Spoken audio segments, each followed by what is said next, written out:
mideraha ny Jehova ary firenena rehetra, mideraha azy ry olona rehetra, fa lehibe ny famindram-pony amintsika ary mandrakizay ny famarinan'i Jehova. Aleloia.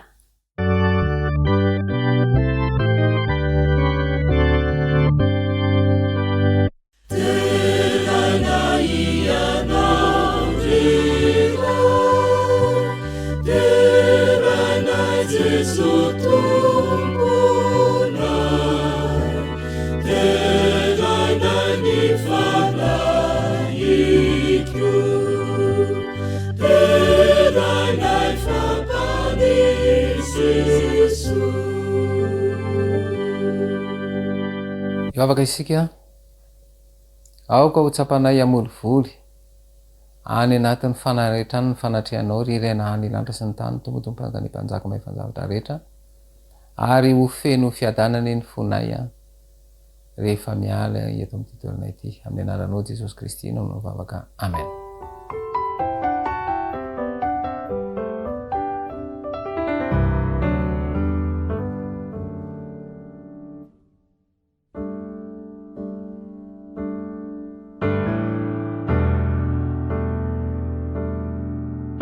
Ry mpiray fanantenana malala, fifaliana manokana ho any miarabantsika tratra izao sabata manokana izao. Sabata manokana ho iah satria nandihy sabata maro sika nandritra iny 2024 sy 2025 iny, ary androany no sabata izay sabata farany izay ho lalovantsika amin'ity taona 2024 sy 2025 ity. Arabaiko toy ny voninkazo ho vanginy lolo marevaka, ho lalovan'ny renitantely ho vanginy fahatsarana, ho tsidiany fahamarinana, arabaiko toy ny vorombola ho mpanjakany fahatsarana, hitafy lamba madera, hiakanjo tsara sy meva anaitra ireo mpitazana. Arabaiko toy olo malaza hivoaka maro mpitazana, amindra maro mpanotrona ary miteny maro mpiaino. Arabaiko toy olo mahery miady maro mpioby, mandresy maro mpitehaka, miasa maro mpandresy. Ry mpiray fanantenana malala, ho antsika izay misafidy anaraka izao onjam-peon'ny radio Oasis izao, ho antsika mpanaraka ny tambajotra serasera Facebook, miarabantsika manokana nahazo fahombiazana nandritra ny taona 2024 sy 2025 iny. Mino aho fa ny tsy fahombiazantsika rehetra dia hivalona ao anatiny ny taona 2024 sy 2025 iny, fa io taona vaovao no hotsenatsika amin'ity taona 2024 sy 2025 ity, ka ho taona feno fitahinane ny taona vaovao izay ho diavintsika. Amen.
Ankehitriny de manasanao a anokatra ny baibolinao ka madika zay voalaza ao amin'ny filazantsara ny soratany Jaona toko fahaefatra ny andiny fahaefatra amby roapolo.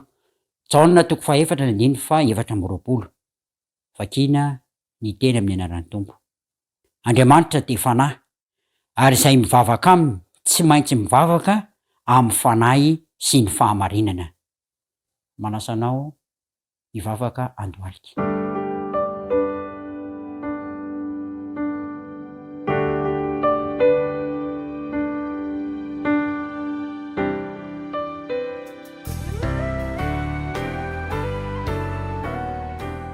Andriamanitra ranay zay any an-danitra, misaotranao zay nomenao an'ity fotoana manokana ity de ny fotoanan'ny sabata izany. Misaotranao no ny tantananao nandritry n'izay fotoana rehetra izay ka nomenao indray n'ity sabata farany ity amin'ity taona ity. Apetraka am-pelantananao feny Tompo ny fisaorana, apetraka am-pelantananao feny ihany koa ny zavatra rehetra atao mandritry n'ity sabata ity ka izao sabata izao dia azoina hery avy aminao. Omeo anay ny toky, omeo anay ny fanantenana fa miaraka aminao zahay. Ary ny teny rehetra zay horenesina de mangataka aminao zahay mba ho tany lonaka anireny teninao ny fonay tsiraray avy. Ianao koa ny ta ny mandahateny ka ny teny avy aminao ny aoka hiteny mipololotra eo amin'olony. De ireo rehetra zay mahatsiaro kivy ary ireo rehetra zay mahatsiaro ketraka, ireo rehetra zay marary manana olana manokana amin'izao sabata izao de maniry indrindra ny fanasitranana fena avy aminao.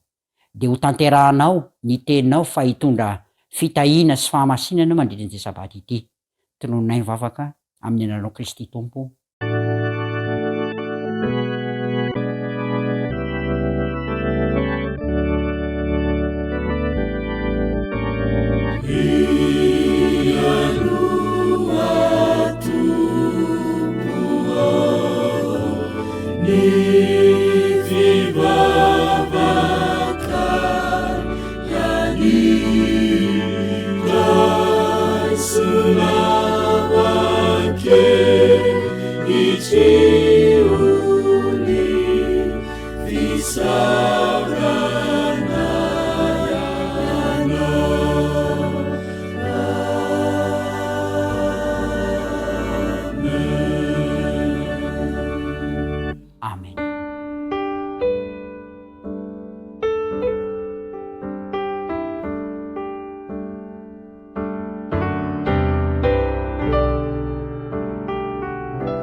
Tonga eo amin'ny fotoanany fanatitra isika fampivavahana manokana izay anasanantsika tsirairay avy mba samy anomana izany hoeny am-pelantanana. Mena fotoana fohy isika afahantsika manatanteraka izay fangalana na fandraisana ny fanatitra avy any amin'ny misy azy hoeny am-pelantanantsika izay.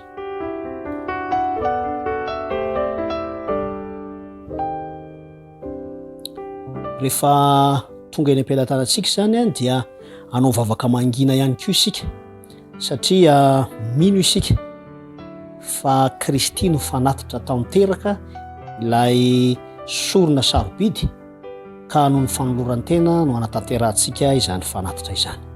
Vavaka mangina isika tompoko.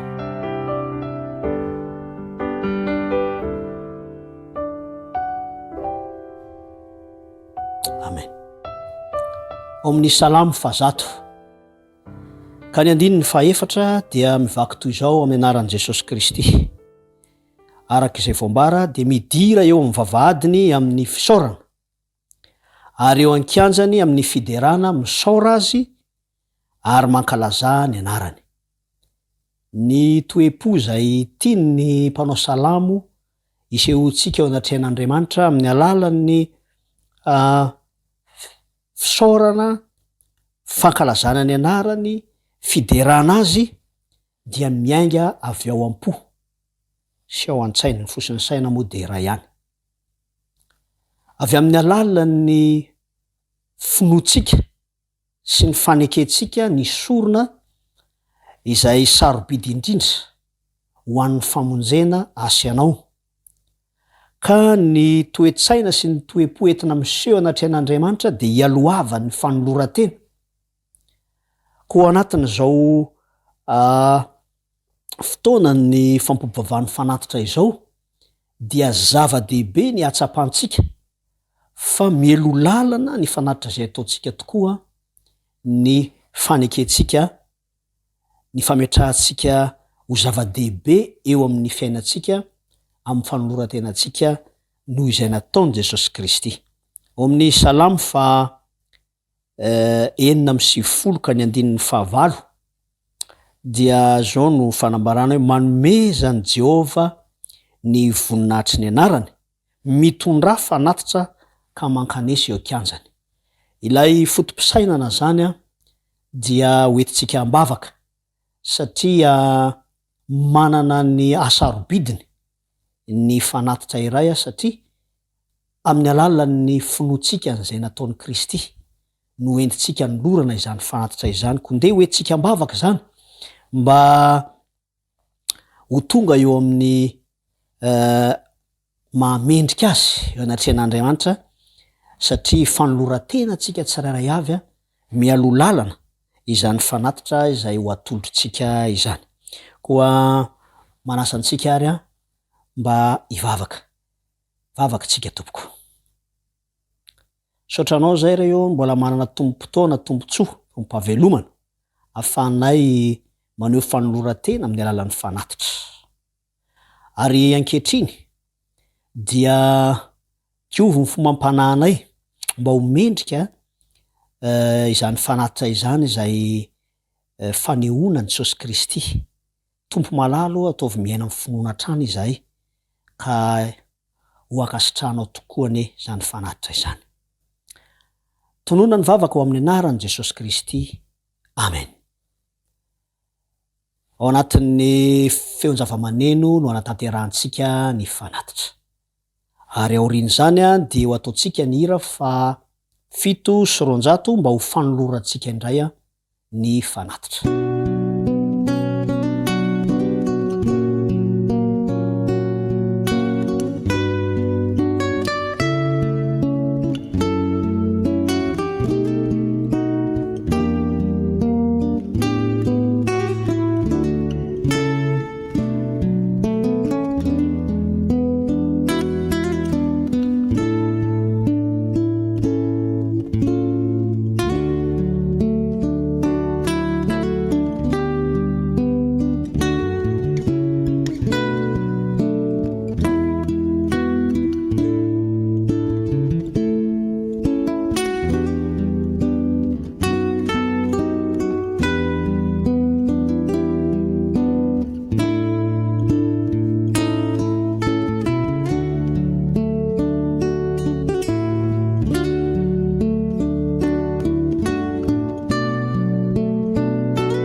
Uamina,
Efa vonina tsara daholo ve ny ankizy? Fotoana natokana ho antsika zao ilay ora mamy. Ao anatin'ny vanim-potoanan'ny voankazo isika amin'izao, toy ny manga, letchi, paiso, sy ny sisa. Betsaka sy mitobaka be izy ireny eny an-tsena eny. Fa andeha resaka zava-maniry iray aminareo aho androany, izany hoe voankazo anankiray. Izay zava-maniry diso fantatritsika loatra dia ny akondro izany. Mety mihinana azy isan'andro ianao satria mamokatra foana izy io mandritra ny taona. Ary amporisihako mihitsy ianao hihinana izany isan'andro. Be otrikaina matsy ny akondro ary miaro amin'ny aretina sasany.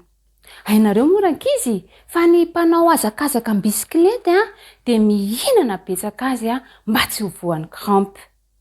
Misy karazany maro ny akondro ao ny kelikely sady fohy toy ny akondro mavokely hoy isika na akondro ranjalia. Ao kosa ny antonontonony. Misy kosa nefa ny tena ngeza sady lava. Fandro miaraka amin'ny saonjo sy ny voanio io karazana akondro iray io. Tena matsiro izy io sady tena mahavoky. Asevandra-manena nge zany any an-trano any mino fa ho tianareo be. Ary io karazana akondro io dia karazana akondro fahandro. Rehefa mihinana akondro sika dia nofony foana no hoantsika. Fa ny hodiny aritsika any amin'ny fanariam-pako. Zao anefa tsy ny nofony akondro ihany no ilaina sy mahasoa eo amin'ny akondro, fa tena ilaina ihany koa ny ravina akondro. Atao inona hoy nareo? Santionana amin'ny fampiasana ny ravina akondro ireto omeko anareo reto. Voalohany misy mampiasa io ravina akondro io mba asiana sakafo hosolon'ny lovia fihinanana.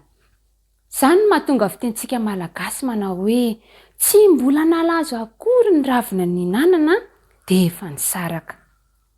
Faharoa, efa mba nihinana ireny koba ravina be ireny ve ianao? Mbola ravina akondro ihany koa ny namonosana ny mofo lava be misy voanjo mamy be iny ao anatiny.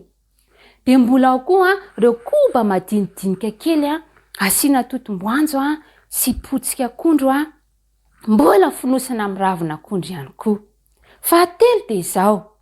Tsy ny ravina akondro fotsiny no ilaina fa mbola misy ilana azy koa iny vatana akondro lava be iny. Atao ino izy nareo? Amainina, dia tetehana, atao madinika ary anaovana sary. Tabilao tena ankafizin'ny vahiny ny sary atao amin'izy ireny. Zava-baovao tsy fahita any amin'ny tanin'ny zareo izany ary talenta tsy ananan'izy ireo ihany koa sady tsy misy manao an'izany mihitsy any amin'ny taniny any.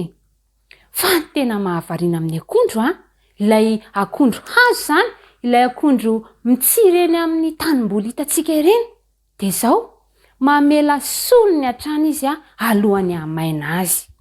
Izany no mahatonga ny toerana ambolena akondro feno zanak'akondro be dia be, na dia vitsy aza nambolen'ny olona teo amin'ny toerana io. Inona amin'izany ary ny lesona azontsika tsoany avy amin'io zava-maniry noharian'ilay pary antsika io? Misy anankiroa ireto lazaiko aminareo. Voalohany, toy ny akondro ilay izy iray manontolo iny mihitsy, manolotra ny voany izy, ny raviny, ny vatany mba azo ampiasaina ahasoan'ny olona. Dia aoka ihany koa ianao izany mba ho vonina hanolotra izay rehetra nananao, hanampiana ny hafa amin'ny fotoana rehetra ilananao. Ohatra amin'izany, rehefa mahita neny mamafa trano iny ianao dia raisoaingana ny fandraofam-pako dia raofy ny fako ary ario any anatin'ny fitoeram-pako. Izay azonao hanampiana ny hafa izany dia aoka ianao ho vonina hanampy ny hafa amin'ny fotoana rehetra.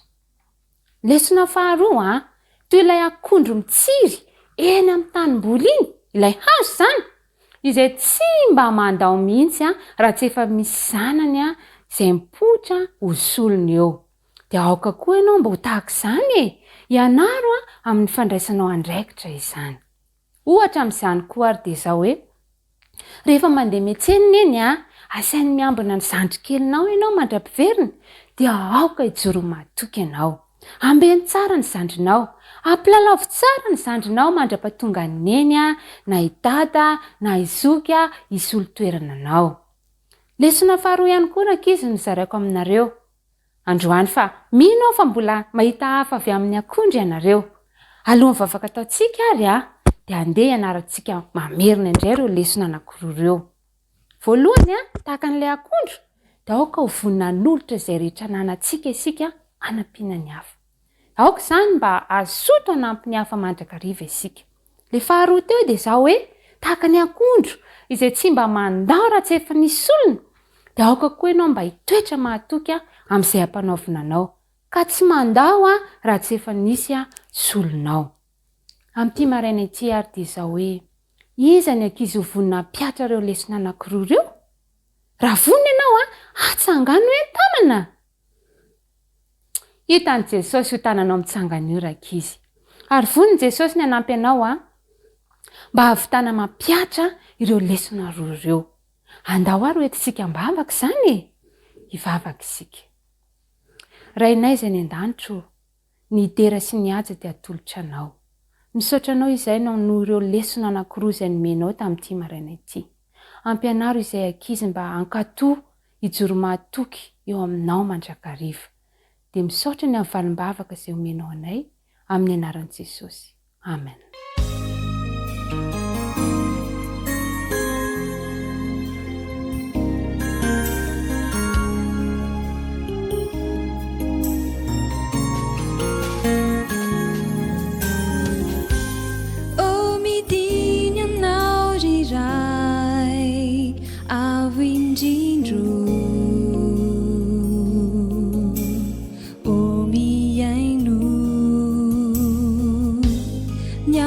Tao am fiao amko mitalao omba eno atongilano ny sofinao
satao avy ao ampo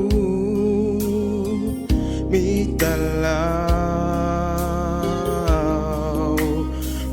mba ino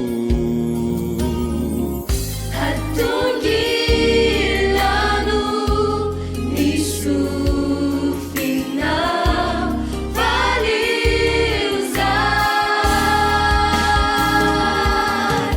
achetumpo ni zanaka nyangapi miangavyana ajama michona yanao nulebeka milani herina rijana situo achim sau futonisa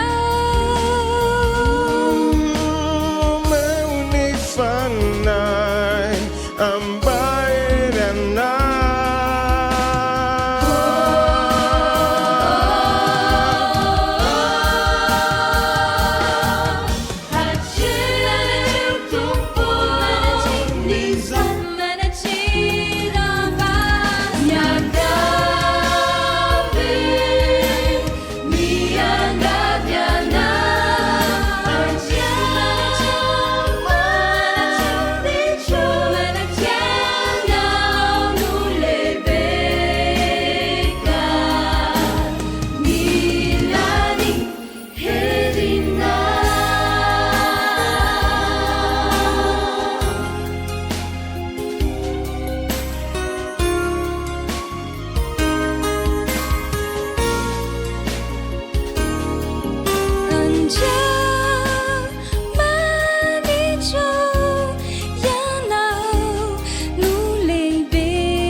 atolotra manakariva ho an'ilay raina hanenandra sy ny tany a miderera sy ny laza ary voninahitra manakizay manakizay fa ny fahasoavany kosa amin'ny alalan'ilay zanalahy tokana dia Jesosy Kristy dia atovany ao am-ponao ka rehefa manazava ny fisaina ny fanamasina dia tsapa fiadana ianao izany fiadanana izany a dia tononona ho amintsika tsirairay avy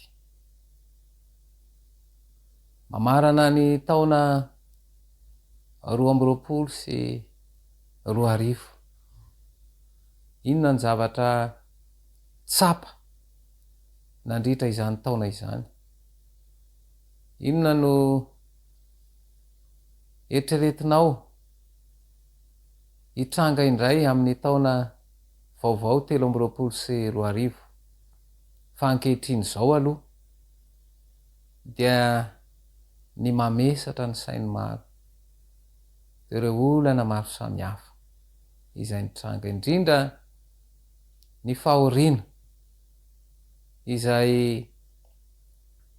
nampijaly ary nahatonga ny fisainana izay tohatra mbola voageja ka tsy mahatsapa fahafaham-po na fiadalam-po amin'ity fotoana ity dia hikasika ny fonao Jesosy ary amelombelona ny fanahinao mba hahatonga anao anadiny ny lasa fa mba ho fo vaovao kosa no entina miatrika ny taona vaovao 2020 milohan'ny tena iresana dia manasanao anondrika anylohanao fa hivavaka isika andray ny teny izay ry raina hanenandra sy ny tany tomtompanjaka ny mpanjaka mezatra rehetra ny fahazavan-tsaina avy amin'ny fanainao masina eo zava-misaina anay fanapatra ny sitraponao ary ampanekeo anay izany ka hitondra fiainam-baovao anay ny teny tononona sy angatahana amin'ny anaranao Jesosy Kristy ny vavaka. Amen. Nahoana tokoa moa no mahatsapa ny olombelona amin'izao fotoana izao fa ory sy mijaly ohatrany mitovitovy ihany zany voambolana hoe ory sy mijaly izany kanefa misy mahasamy hafa azy ireo fa raha ny tena marina raha ny ambaran'ny soratra masina de izao ny fahoriana no mbola tsapatra eto satria vanim-potoana inona tokoa misy atsika de ndao hojerentsika ary ny ambaran'ny soratra masina ao amin'ny Timoty faharoa toko fahatelo Timoty faharoa toko fahatelo de vakina manoko any andiny voalohany fa ny lohateny de hoe ny amin'ny fiemorana any amparany any. I lohateny io zany de mamaritra hoe vanim-potoana inona no misy atsika zany zao fa eto aloha zany lohateny de hoe ny amin'ny fiemorana any amparany any. Andiny voalohany fa aoko ho fantatrao zao fa any amparany any de isy andro mahaory. Isy andro mahaory. Raha jerena zany ny teny de hoe vaky teny eto de hoe isy andro mahaory fa tsy hoe isy andro fahoriana fa isy andro mahaory. Inona ary lay mampahory satria mizatra mampahory eo zany dia andin'ny faharoa fa ny olona tonga de ny olona ny resahany satria ao amin'ny olona io zany de misy zavatra mampahory. Ka inona le mampahory? Fa ny olona ho tia tena. Ary io zany de hitany rehetra eo am'izao fotoana zao. Ity fitiavateny ity zany betsaka ny tsy mahatsapa ny fitiavateny io fa misy zavatra ohatrany hoe mety andeha andray ohatra sika izany hoe ianao zany rehefa manana zavatra anankiray de mbola mitady anankiray mitovy amin'iny de tsy tokony hanao tsony iny fa lizy ohatrany normal satria ny zavatra mety fiarahamonina ity zany rehefa mivoaka ianao de zao misy zavatra akora mitovy fa ny fiseho no samy hafa ny endriny samy hafa fa mitovy reo donc resika hoe savony atao samy hafa fotsiny fa savony io fa miova ny endriny fa savony io. Ka izao raha efa manana savony ka hitady an'le savony endrika hafa de iny zany ke tokony ho an'ny hafa izy iny fa zay zany anisany fa lay tontolo misy atsika zany dia mametraka an'ilay fitiavatena ohatrany hoe fiainana mandeha ho azy normal hoe anaty mety amiko ty kanefa kay efa maneo an'izay fa tsy mahatsapa ary tsy fantatro zay dia toy izan'ilay teny hoe ho tia vola iza moa tsy tia vola vola no ozatry ny fiainana ary io ny anisan'ny tena miteraka ny olana am'izao fotoana zao i vola io ka eto zany ny tiana horesahana sy azavaina eto dia tsy reo toe-javatra tonga andreo fa lay fomba fisainana mihitsy no miteraka ny ary ny devoly zany miezaka mifeny fisainana satria ny saina rehefa tsy manaiky fehezin'Andriamanitra de ny devoly no mife azy satria ndonge hojerentsika ny Korintianina faharoa toko fahaefatra de vakitsika ny andin'ny fahatelo sy ny fahaefatra. Korintianina faharoa toko fahaefatra ny andin'ny fahatelo sy ny fahaefatra. Fa raha miafina ny filazantsara de miafina am'izay ho very izany. Inona moa hoe miafina ny filazantsara atao tsy azo ary betsaka miteny hoe sarotra mandray ny teny tsy ny filazantsara ny sarotra ny mandray azy fa ny saina no efa feno an'izao karazan-javatra be dehibe zao de tsy afaka mandray intsony araky ny ambara io hoe io lay teny rehetra tany saina ato am'izay nge ato amin'ny Timoty faharoa toko fahatelo dia tany saina am'izay le izy hoe ny olona ho tia tena ho tia volo mpandoka tena mpiavonavina teny ratsy tsy manoraisy reny tsy misaotra tsy manaja zay masina tsy manam-pitiavana mpanontolo fo mpanendrikendrika tsy mahonim-po loza be tsy tiany tsara mpamadika kirina mpieboebo ireo zany de fomba fisainana mampahory an'ilay olona ka ny mampahory zany fomba fisainana izy zay mahatonga hoe fa ny olona de misoasainy mampahory azy izay io no ifehezany devoly io fisainana io ka eto zany ny korintianina faharoa toko fahaefatra andininy fahatelo de ataony aloha ny tsy azahoana ny ambaran'ny soratra masina fa raha miafina ny filazantsarany de miafina am'izay overy zany filazantsarany tsy izy fa Kristy izay anafaka ao anatin'izany fomba fisainana zany de atao tsy azo satria raha voatafaray amin'i Kristy ny mpanota anankiray ka mibebaka izy de izao ho afaka ao anatin'izany a famaizinan'izany satria inona mahatonga an'io andininy faefatra izay noajambain'ny Andriamanitra zao tontolo zao de nisainy tsy mino mba tsy mpisahan'ny fanjavana filazantsara ny voninahitra izay Andriamanitra izay a endrika Andriamanitra noajambain'ny Andriamanitra zao tontolo zao fa inona moa le fomba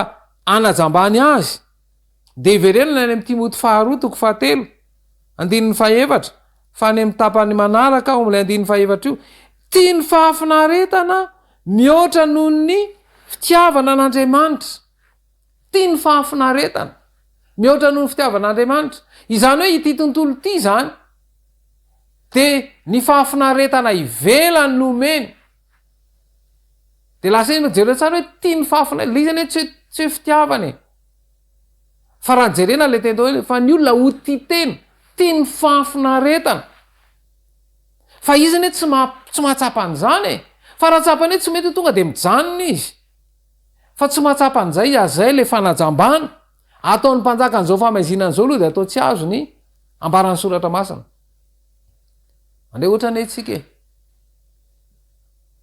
raha misy olona anankiray zany zao mamonjy dokotera izy miakatra ny tension de miteny ny dokotera hoe aoka ianao ajanona ny fihinanatsira satria ny dokotera no miteny de manaiky fa raha mivady no miteny aza mihinan-tsira anao raha nga tsy mety an'izany izy a de vao maika moa rehefa ny soratra masina no miteny de tsy azo ary zay indrindra hoe ao anaty ao amin'ny sainao ihany mampahory anao satria natao ory ampijaliana izy mba ifehezany devoly ny fisainana tsy atrehana an'ilay tena zavatra hitranga izay mafy kokoa satria ao zany vo isy hoe le tena fijaliana atao vizany izy aloha trotraka mba tsy afahany tena hiatrika le toe-javatra mamarina ny tantara ty tany efa ao anatin'ny vanim-potoana ny farany zany zao tsika zao fa miandry ny fiafarany ka io fiafarany io inona ny zavatra hitranga ao am'le fiafarany tsy atsara ny toe-javatra fa hiaratsy de zao ny voalaza amin'ny Danielina toko 12 andiny voalohany ary am'izany andro zany de hitsangana ny mikelana lehibe izay mitsangana hiaro ny zanaky ny firenenao ary isy andro fahoriana izay tsy nisy tahaka azy hatrizay nisin'ny firenena ka hatramin'izany andro zany ary am'izany de ho afaka ny firenenao de izay rehetra hita voasoratra ao amin'ny boky isy andro fahoriana lay tany amin'ny Timoty teo a andro mahaory fa entinay isy andro fahoriana ka ity fahoriana ity tsy mbola izao akory io tsy mbola izao akory io fa efa afangaro izany zao efa hoe mahatsiaro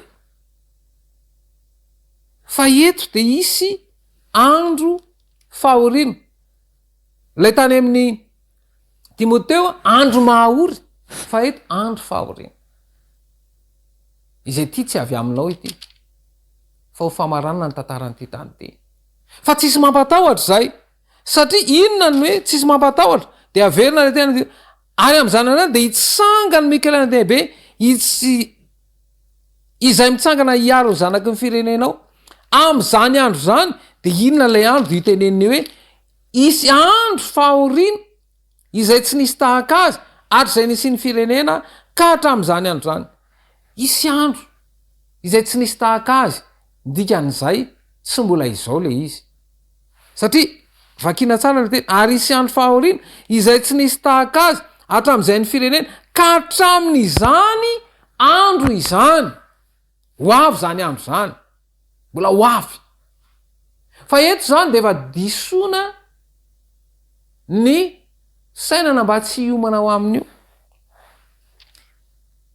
de iza no afaka de ho afaka ny firenenao de izay rehetra vo hita voasoratra ao amin'ny boky izao vanim-potoana misy atsika izao zany a izao ny fanoratana anarina ao amin'ny boky andro fitsarana dio moa zany a ny elazana io de hoe fitsarana famotim-pitorana ny atao hoe fitsarana famotim-pitorana ne dia io a de tsy nio fa ao anatin'ilay misy tena ohatrany hoe krizis zany hoe ireo zavatra zay manjoanao rehetrarehetra reo de ho fisedrany reo ka le fisedrana ny finoana fisedrana hoe mijoro mahatoky mba hitenena ny fitsarana hoe ianao de hosoratanao amin'ny boky ny fiainana ny anaranao satria zay lay teny ato de ireo rehetra zay voasoratra ao amin'ny boky ka raha ozy ianao hoe tena mijaly sohory a de izao tsy hibebaka satria zay rehetra tonga amin'ny fibebahana marina de ho voavelany elona satria fantany satana mantsy io fa ny olona tsy mahazaka fahoriana tsy tena mahazaka fijaliana de amily ny saina ife hoe jereo tsara ny misy anao fa itetododo io tsy tsara aza mieritreritra ny tsara fa izao kosa ny fiarovana zay eo am' Jesosy a nambenao izary ireo voasoratra ao amin'ny boky ireo ny anarany apokalipsy toko fafito apokalipsy toko fafito a de vakitsika manomboka ny 9:30 apokalipsy toko fafito 9:30 vaky ny teny ary ny anankiray tamin'loa olona namaly ka nanao tamiko hoe iza moa ireo miakanjo akanjo fotsy lava ary avy izy fa hoy izao taminy 9:40 tomboka ianao ny mahalala de hoy izy tamiko ireo no avy tamin'ny fahoriana lehibe ary ny akanjony no sasany sy nofitsiny tamin'ny rany zanak'ondry ireo no avy tamin'inona ozy izy fahoriana lehibe ahoana lay ambarany Daniela toko fa 12 teo de izao lay voalaza ao amin'ny tapany farany de izao ireo a de ho afaka ny fiainana de izay rehetra hita voasoratra ao amin'ny boky fisedrana ny finoana zany tsy olana mihitsy zany izy ireo fisedrana ny finoana hoe mahatoky ao anatin'lay a fotoana izay misy an'lay krizis reava malala ambara sy azavaina aminao zany fa om Kristy tsy isy fampitahorana de kely akory ary fa fanambarana sy fanavana izy zao ny zavatra eny satria miteny izy hitsangany mikelana lehibe izay mitsangana hiaro ny zanaky ny firenenao ka na inana io toe-javatra sarotra sy mafy de izao eo mandrakarivo Jesosy fotoana fanoratana ny anarana izao ndongo jerentsika ny apokalipsy toko 20 apokalipsy a toko 5:20 dia vakitsika eo amin'ny 7 matahoran'Andriamanitra ka ome voninahitra izy fa tonga ny andro fitsarana ary miankofa eo anoloana zay nanao ny lanitra sy ny tany sy ny ranomasina ary ny loharano ny fitsarana izany de fanafahana ny hevitry ny fitsarana satria Jesosy tsy tonga teto am'izao tontolo zao mba hanameloka azy fa hanavitra azy hitarika azy amin'ny fibebahana maro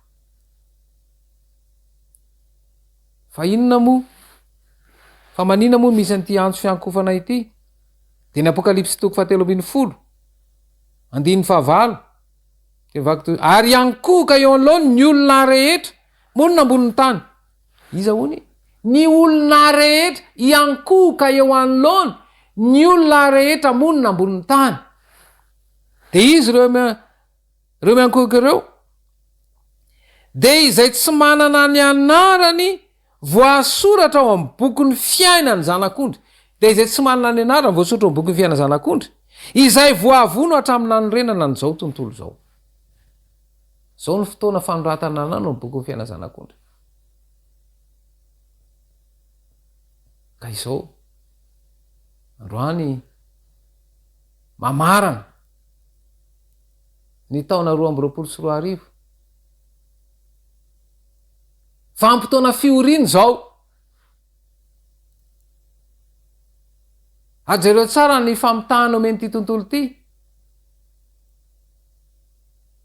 Ny aminy hoe tena andao ndray hifaly andisy ohatran'izany. Miaino anatin'ny vanim-potoana fiorina ireo no avy amin'ny fahoriana lehibe nampahorin'ny tenany. Fa ity vanim-potoana ity de nanomeny tontolo hoe ndao hifaly. Iza no afaka hifaly? Nga efa afaka tamin'inona? Fa ny ankamaroa mbola ao anatin'ny adi-tsaina ady-piainana. Miantso anao Jesosy, mangataka ny fahazavantsaina avy aminao, mba noloranao ny fony ho azy ka tonga anao anana ka amin'ity taona vaovao ty any de ametraka tanteraka amin'ny fiainana eo amin'i Jesosy satria hiaro anao izy, anafaka anao amin'ny toe-javatra sarotra sy mafy.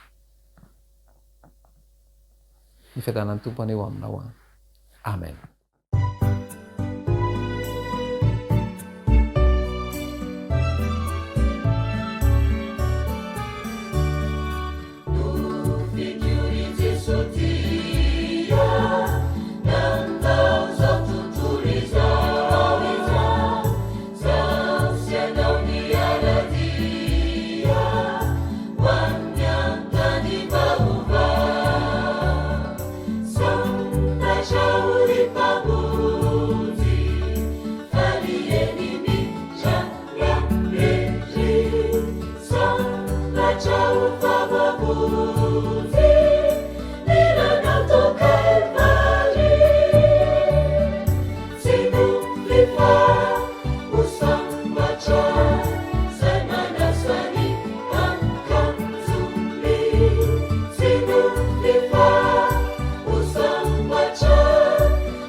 misaotra anao zay jesosy malala satria nandreny teny miatrika toe zavatra sarotra izay na de eo raha fifandimbiasan'ny taona de mbola tsy manana antoka izahay ary mareberebe anay zao fiarahamonina izao de mitady fahafinaretana satria iverina hoe fahafinaretana no anadinonany tsy mety rehetra sotra masina moa de miteny hoe tia ny fahafinaretana mihoatra no fitiavan'andriamanitra manana ny endriko ny toe-panakana nefa mandany hely jesosy io aoka ho fafanao tanteraka ao an-tsainay izany ka mba ho fova avao nentina miatrika ny taona 324 mba ho voavela eloka ary indrindraindrindra afaka aneo ny voninahitra eo amin'ny fiainanay koa ho taona ho fambiazana ho anay ny taona 324 ho taona zay anavaozanay ny fifandraisanay aminao anavaozanay ny fanomponanao ary indrindraindrindra ho taona zay joroany vavolombelona favonina ny tsenanao amboninahitra izahay ny anaranao jesosy kristy nao nivavaka amen.